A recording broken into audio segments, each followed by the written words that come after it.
할렐루야. 오늘도 좋은 하루, 행복한 하루, 승리하는 하루 되시기 바랍니다. 3월 11일 새벽기도 다같이 사도신경 고백하심으로 드리시겠습니다. 나는 전능하신 아버지 하나님 천지의 창조주를 믿습니다. 나는 그의 유일하신 아들 우리 주 예수 그리스도를 믿습니다. 그는 성령으로 잉태되어 동정녀 마리에게서 나시고 본디오 빌라도에게 고난을 받아 십자가에 못 박혀 죽으시고 장사된 지 사흘 만에 죽은 자 가운데서 다시 살아나셨으며 하늘에 오르시어 전능하신 아버지 하나님 우편에 앉아 계시다가 거기로부터 살아있는 자와 죽은 자를 심판하러 오십니다. 나는 성령을 믿으며 거룩한 공교회와 성도의 교제와 죄를 용서받는 것과 몸의 부활과 영생을 믿습니다. 아멘. 찬송가 433장 찬양드립니다.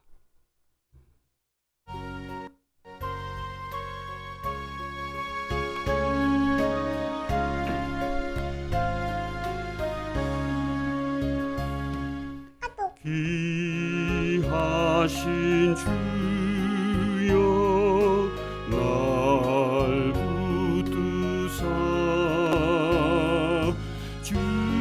주께로 날마다 더 가까이 저 하늘 나라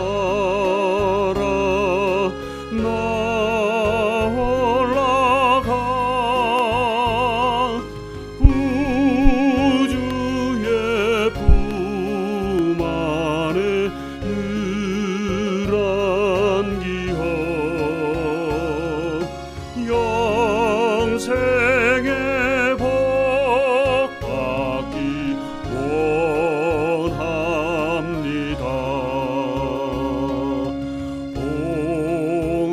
봉헌할 물건 나 없어도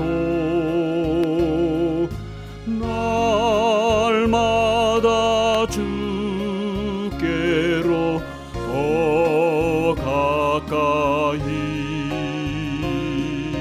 내 죄를 주께 다 고하니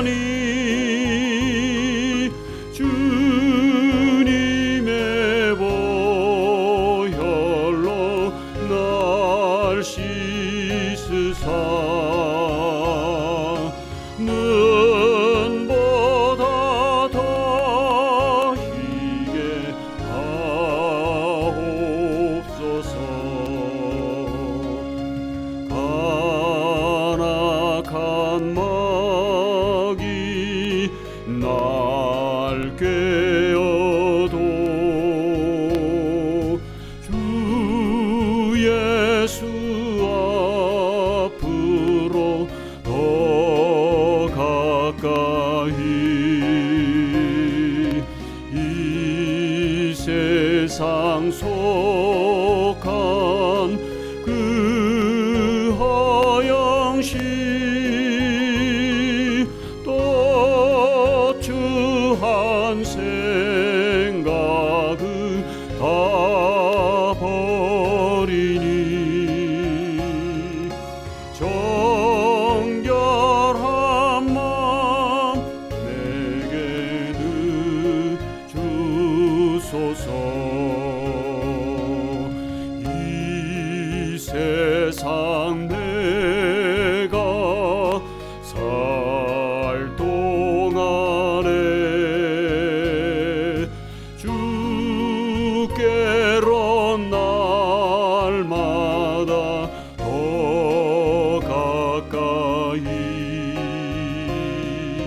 저 배는 천국 나 들어가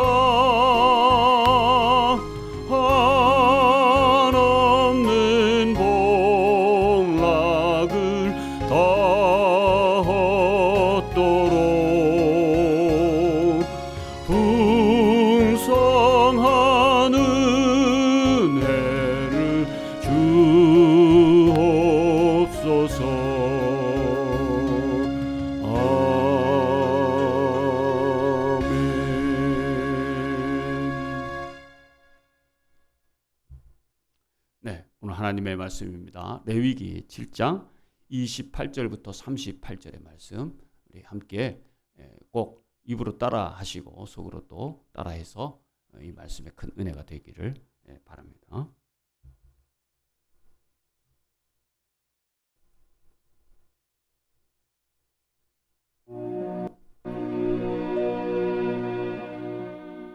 화목제에서 제사장이 받을 목. 주님께서 모세에게 말씀하셨다. 이스라엘 자손에게 다음과 같이 일러라. 나 주에게 화목 제사의 제물을 바치려는 사람은 바칠 제물을 주에게로 가져와야 한다. 그가 바칠 화목 제물에서 나 주에게 살라 바칠 제물을 자기 손으로 직접 가져와야 한다. 제물의 가슴에 붙은 기름기와 가슴 고기를 가져와야 한다. 그 가슴 고기는 흔들어서 주 앞에 흔들어 바치는 제물로 바쳐야 한다. 기름기는 제사장이 제단 위에다 놓고 불사른다. 그리고 가슴 고기는 아론과 그의 아들들의 몫이 된다. 너희가 바치는 화목 제사의 제물 가운데서 오른쪽 넓적다리를 높이 들어올려 제사장의 몫으로 주어라. 아론의 아들들 가운데서 화목 제사에서 피와 기름기를 바친 제사장은 그 제물의 오른쪽 넓적다리를 자기 몫으로 차지한다. 화목 제사의 제물 가운데서 너희가 주에게 흔들어 바친 가슴 고기와 들어올려 바친 넓적다리를 나 주가 이스라엘 자손에게서 받아서 그것들을 제사장 아론과 그의 아들들에게 주었기 때문이다. 이것은 그들이 이스라엘 자손에게서 영원히 받을 몫이다.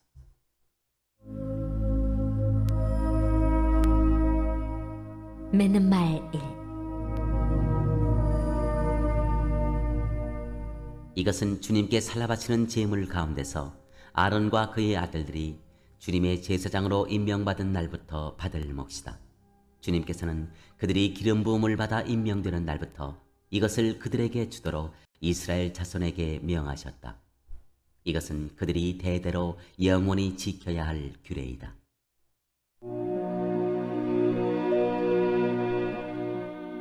맺는 말 2. 이것은 번제와 곡식제와 속죄제와 속건제와 위임제와 화목제의 제물에 관한 규례이다.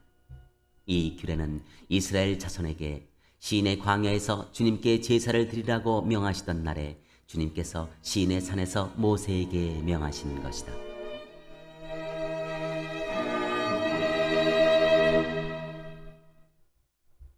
네. 오늘 말씀의 레위기 1장부터 7장까지 제사법에 대한 말씀의 마지막 마무리 부분까지 이 말씀을 보게 되었습니다. 레위기 1장부터 7장은 제사법인데 제사법은 지금으로 말하자면 예배법이다 이렇게 말씀드릴 수 있을 것 같아요. 제사와 예배가 꼭 100% 일치하는 건 아니지만 그 기본 정신은 같지 않을까. 그래서 무엇이 예배냐? 이것이 예배다.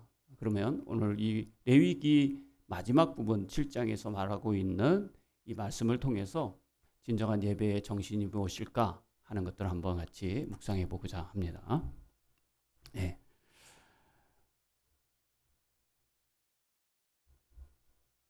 네. 제가 유럽의 교회를 가봤을 때 그 교회에는 항상 상징물이 그 예배 당 안에 있었습니다. 그 상징물은 여러분이 그림에서 보다시피 이 안에 이제 성화가 그려져 있어요. 거기에는 그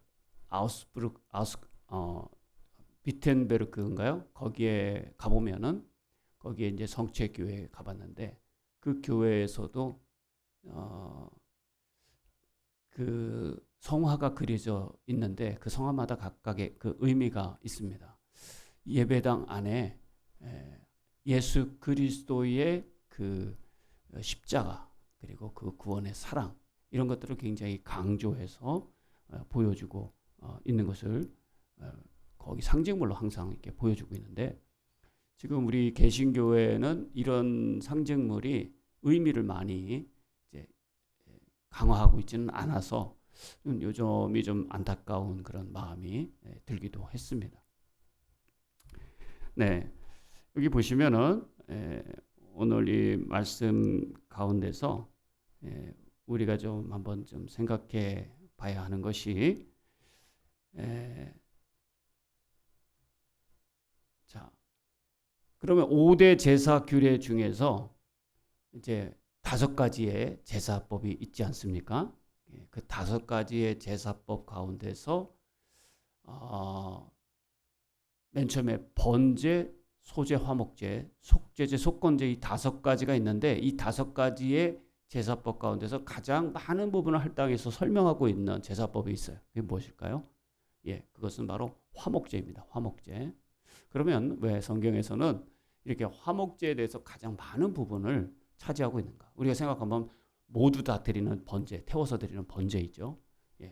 그것일 것 같은데 화목제가 가장 긴 부분에 있어서 그 부분을 할당하고 있다는 거죠. 그러면 가장 긴 부분을 할당해서 설명하고 있다면 가장 어떻게 보면 중요한 또 그런 제사법이 아니겠는가 이렇게 보여지는데 또 부연 설명할 것도 많아요. 그렇다면 그 부연 설명이 누구를 위한 것이냐? 먼저 제사장을 위한 것, 두 번째 헌신자를 위한 것, 세 번째는 가장 중요하죠. 하나님을 위한 것. 이 3가지가 같이 어우러져서 설명해 주고 있다는 것이죠. 오늘 그 부분을 우리가 이제 볼 수가 있습니다.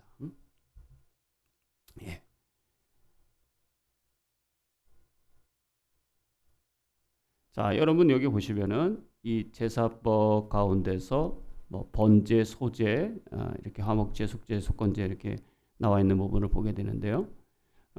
여기 보시면은 자, 이게 이제 각각의 그 태우는 부분이 다 달라요. 이 태운다라고 하는 것은 하나님께 드리는 거죠. 번제는 하나님의 몫을 모두 드리는 거고, 소제는 기념할 만한 것을 드리고 다른 부분은 제사장이 먹습니다. 그 다음에 화목제물 같은 경우도 기름은 하나님께 드려요. 기름이 뭐죠? 가장 중요한 부분이라고 생각하는 거예요. 그 다음에 피는 먹지 말라고 했잖아요. 그 피를 먹지 않는다는 건 뭡니까? 생명은 하나님께 달린 것이고 인간은 그것을 관여해서는 안 된다. 하나님의 몫을 분명히 구분해서 하나님께 드리고 있는 부분입니다. 그러니까 다 모두가 기름은 하나님께 바쳤다라는 거죠. 그 다음에 이제 화목제, 이 가장 많은 부분을 설명하는데 이건 기름진 부분을 하나님께 드리고 제사장은 여기에서 이따가 나왔지만 가슴 부분과 뒷다리, 오른쪽 뒷다리를 제사장 몫으로 주었습니다. 영원히 지켜야 될 규례다 이렇게 말씀하고 있어요. 속죄제도 이것은 기름진 부분을 들고 그 다음에 나머지는 제사장이 가지고 갈 수 있고요. 속건제도 기름진 부분은 하나님께 드리고 제사장이 먹어요. 근데 유일하게 화목제물만 이 제물을 나머지 기름을 하나님께 드리고 그 다음에 가슴 부분과 너쪽다리, 오른쪽 뒷다리는 제사장이 가져가고 나머지 부위는 다 제사자가 봉헌자가 가져가게 돼 있어요. 가져가는데 거기서 먹어야 돼요. 그래서 감사제 같은 경우는 하루에 다 먹어야 되고 소원제나 낙헌제 같은 경우는 이것을 이틀 안에는 다 먹어야 돼요. 그리고 나머지 부분이 있으면 태워서 그것을 처리할 수 있도록 그렇게 규정하고 있습니다. 자, 그러면 가장 유일하게 화목제물만 이 헌신한 헌신자, 봉헌자가 백성이 예배자가 제사장이 아닌 예배자가 그 음식을 먹을 수 있는 유일한 것이 바로 화목제였다. 이렇게 볼 수가 있죠. 그 다음에 여기 드릴 때 제사장을 위해서는 가슴 부분과 그 다음에 오른쪽 뒷다리를 봉헌자가 드리는 거예요. 제사장한테 드리면 제사장은 그것을 요제라 해서 가슴 부분은 요제, 흔드는 거죠. 그 다음에 오른쪽 뒷다리는 거제, 들어서 하나님께 바치는 것입니다. 그 다음에 전제라고 하는 것은 부어서 드리는 거거든요. 이렇게 각각의 그 역할이 있었고 참여자가 다 있었다는 사실입니다. 그렇다면 하나님께서 기뻐하신 예배는 먼저 예배는 누구를 위한 것이냐? 오늘 예배가 굉장히 은혜스러웠어요. 이것도 좋은 얘기지만 엄밀히 따지자면 예배는 내가 은혜스러우라고 예배를 드리는 것이 아니고요. 찬양도 내가 좋아하는 찬양을 하는 것이 진정한 찬양의 목적은 아니죠. 하나님이 기뻐하시는 것. 물론 내가 은혜가 돼서 내가 감사해서 그렇게 드리는 찬양은 얼마든지 할 수 있고 좋은 것이라고 생각해요. 그러나 이것이 내 위주가 되는 예배가 돼서는 안 된다는 거죠. 내가 원해서 내가 원하는 타임에 내가 원하는 방식으로 그것이 제사법이 아니잖아요. 그죠? 제사법은 하나님께서 이건 신의 산에서 내가 주었다 이렇게 말씀하고 있어요. 그러면 제사법의 제정은 누가 했느냐? 모세가 한 것도 아니고 여호수아가 한 것도 아니에요.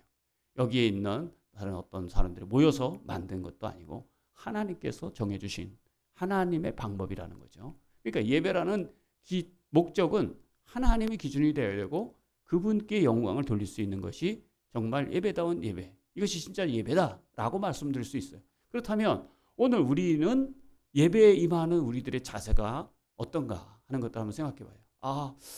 찬양이 5절까지 있어. 여러분 5절까지 있으면 언제 우리가 또 찬양해 봅니까? 그죠? 오늘 설교 왜 이렇게 길어? 물론 설교자가 잘해야 되겠지만 그러나 우리가 좀 집중할 수 있는 마음이 또 때로는 필요하다라는 생각도 듭니다. 그래서 예배가 하나님은 먼저 주가 돼야 되겠다 하는 말씀을 먼저 드리는데 가장 중요한 부분 제사법에서 기름과 콩팥인데 이것은 하나님께 드렸어요. 네. 그러니까 예배는 누구를 위한 것이냐? 나를 위한 것이기 전에 나를 위한 것이 될 수도 있어요. 그것이 은혜로 나에게 다가오니까 그리고 나에게 힘을 주고 용기를 주고 도전하는 마음을 주고 평안을 주고 하나님 축복을 주셔요. 분명히 나에게 뭔가 있죠. 그러나 목적은 내가 아니다.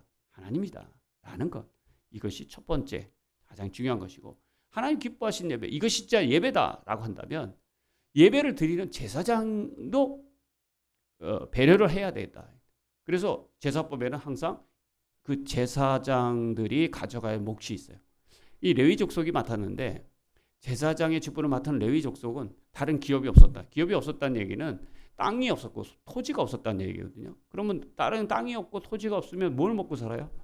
먹고 살 게 없으니까 여기 11지파가 주는 이 재물 속에서 거기서 자기의 먹을 것을 주었다는 거죠. 오늘 교회 안에서도 목사님들의 삶은 전적으로 전적 헌신자, 전적으로 교회에서 직업을 가지고 하시는 분들이죠. 꼭 목사님이 아니더라도 또 전적으로 뭐 사무원이라든가 여기에 일을 하시는 그런 관리하시는 분이라든가 또 큰 대형 교회 같은 경우는 직원들이 굉장히 많아요. 이런 부분들에 대해서 세상에서 대우해 주는 만큼의 뭐 아주 뭐 돈을 매덕을 받고 막 이것은 좀 제가 볼 때는 아니라고 생각해요. 그러나 자기의 그 생활을 유지할 수 있도록 책임을 지어주는 부분은 굉장히 교회에서 감당해 주는 것. 이것이 또 예배의 구성 요소 가운데 하나를 이루고 있다는 사실을 오늘 구약에서 보여주고 있어요. 요즘에 그 11조에 대해서 또 헌금에 대해서 부정적인 이야기를 하는 사람들은 지금 뭐 목사님이 제사장은 아니잖아요. 이렇게 얘기하는데 일리가 있습니다만은 그러나 성경에서 그 근본을 따진다면 예배 가운데 누구를 위한 예배를 드렸었느냐? 하나님을 위한 예배도 드렸지만 그 재물을 가지고 거기에 있는 봉사자들, 제사장들, 레위 족속들을 거기서 책임을 지고 있었다는 사실이다.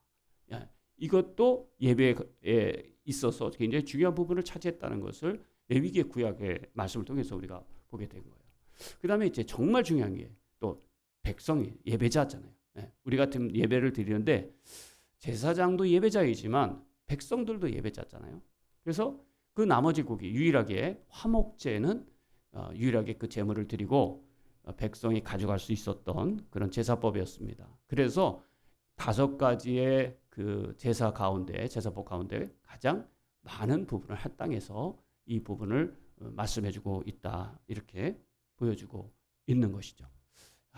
오늘 말씀에 한번 결론을 한번 보도록 할까요? 예배는 헌신이 있어야 됩니다. 네. 은혜를 받고 가는 것이 아니라 내가 은혜를 받은 걸 가지고 또 세상에서 도전하는 거죠. 하나님의 손과 발이 되는 거죠. 결단하는 겁니다. 아, 내가 하나님의 자녀구나. 내가 예수님의 제자지. 라는 생각을 가지고서 이 세상에 하나님의 목적을 위해 사는 거죠. 세상 사람들은 자신의 목적을 위해서 삽니다. 그러나 그리스도인은 하나님의 목적을 위해서 사는 존재임을 잊지 말아야 할 것입니다. 거기에 우리의 삶에 기쁨이 있고 우리의 가치가 있다고 믿습니다. 여러분, 이를 위해서 산다는 사실은 정말 우리가 가슴 벅차고 굉장히 중요한 일이라고 믿습니다. 예배는 그래서 나만을 위한 것이 아니라 공동체적이어야 된다는 사실입니다. 하나님과 또 예배를 드리는 우리 봉사자들, 목사님을 비롯한 봉사자들과 그 다음에 예배를 드리는 예배자들, 이 모두가 다 고려해 줄 때에 하나님 기뻐하시는 예배가 될 수 있다는 사실입니다. 이 셋 중에 한 가지가 무너져도 예배는 온전해지지 않는 것입니다. 나만을 위한 예배, 나 혼자 드리는 예배, 이것도 의미가 있겠지만은 진정한 예배는 아닌 것입니다. 나 오늘 주일에 바빠서 나 혼자 그냥 예배를 드려야지. 이것은 아니라는 거죠. 우리 코로나 시대에 정말 우리가 좀 주의해야 될 것이 바로 이것입니다. 나 오늘 예배 드렸어. 나 예배 시간 참석했어. 나 헌금을 했어. 온라인으로. 이것은 예배한 일부분이 되고 지금 시대적인 어떤 상황을 고려했을 때 어쩔 수 없는 부분이기도 하지만 그러나 예배는 함께 모여서 우리 공동체를 위한 그런 배려가 꼭 담겨 있을 때 이것이 진정한 예배다, 이렇게 말씀을 드릴 수 있겠습니다. 그래서 5대 제사 가운데 화목제가 가장 많은 부분을 차지하고 가장 중요하게 우리들에게 말씀해주고 있는 그런 레위기의 제사법이라고 말씀드릴 수 있어요. 이웃을 돌아볼 수 있을 때 예배의 정신은 더욱더 하나님 기뻐하신 예배로 나아갈 수가 있을 줄 믿습니다. 우리의 삶에 나 말고 너가 있다는 사실, 이웃이 있다는 사실, 그럴 때 하나님이 영광 받으시고 우리 삶을 통하여 정말 행복한 인생을 살아갈 수 있도록 하나님께서 인도해 주시리라 믿습니다. 그 길이 때로는 힘들고 어렵다 할지라도 내 짐은 쉽고 가볍다. 내게서 배우라. 예수님 말씀하셨는데 그것이 무슨 뜻일까요? 주님과 함께 더불어 살면 내가 지고 있는 이 거룩한 짐은 가벼워질 것이다. 이렇게 말씀하고 있는 것이 아니겠습니까? 저와 여러분이 주님과 늘 더불어서 살아갈 때 이웃을 돌아볼 수 있는 더 많은 부분들이 진정한 예배를 드릴 수 있는 우리들의 그런 모습들이 더욱더 성숙해지시기를 간절히 축복합니다. 하나님, 오늘도 예배의 그 제사법 5가지를 통해서 그 의미를 살펴보았는데 화목제물의 그 제사법이 우리에게 주는 의미가 얼마나 더 큰지를 오늘 말씀을 통해서 깨닫게 하시니 감사를 드립니다. 우리의 예배가 나를 위한 예배이기 전에 하나님과 공동체와 이웃을 고려한 예배가 되어서 진정한 예배의 정신을 잘 이끌어가고 또 살릴 수 있는 우리 중원교회 예배 되게 하여 주시며 이 예배를 통해서 주님 큰 영광 받아 주시옵시고 사랑하는 우리 성도님들 이 예배를 통해서 더욱더 하나님의 귀한 자녀로 그렇게 살아갈 수 있도록 축복해 주시옵소서. 예수님의 이름으로 간절히 기도합니다. 아멘. 우리 주님 가르쳐준 기도 들으시겠습니다. 하늘에 계신 우리 아버지, 아버지의 이름을 거룩하게 하시며 아버지의 나라가 오게 하시며 아버지의 뜻이 하늘에서와 같이 땅에서도 이루어지게 하소서. 오늘 우리에게 일용할 양식을 주시고 우리가 우리에게 잘못한 사람을 용서해 준 것 같이 우리 죄를 용서해 주시고 우리를 시험에 빠지지 않게 악에서 구하소서. 나라와 권능과 영광이 영원히 아버지의 것입니다. 아멘.